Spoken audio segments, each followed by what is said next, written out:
Advocates say the American dream of homeownership is becoming more expensive and harder to achieve for many families. Today, the U.S. Secretary of Housing and Urban Development was in Ann Arbor to meet with local leaders about the growing housing crisis. Our state capitol correspondent Zachariah Wheaton takes a look at the struggles Michiganders face to find good and affordable homes and the plans to build more of them in the state.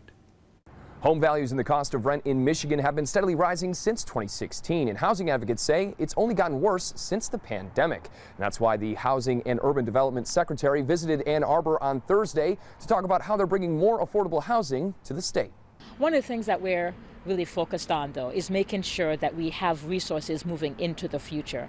It's one of the reasons that you saw the president speak so forcefully during the State of the Union on making sure we have a housing impact. Michigan Governor Gretchen Whitmer announced this week more than 1,000 new affordable homes being built statewide using funding that comes from the federal government's low-income housing tax credits. And while the Michigan State Housing Development Authority says some progress is being made, it says there's still a long way to go before the state is out of the housing crisis. The help that we've gotten from the Fed certainly has done some good. I think the problem, however, kind of calls for more. Michigan's vacancy rates, or the housing that is available, is below the national average. HUD Secretary Adrianne Todman highlighted President Biden's budget proposal that includes billions of dollars that would go towards home building incentives and ensure no veteran goes homeless. Over the past year or so, we've seen about 1.2 million units come online.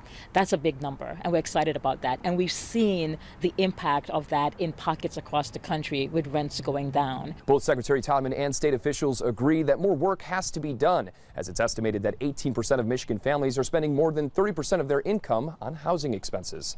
In Ann Arbor, I'm Zachariah Wheaton, News 10. The State Housing Development Authority says since 2010, home costs in Michigan have gone up about 40%.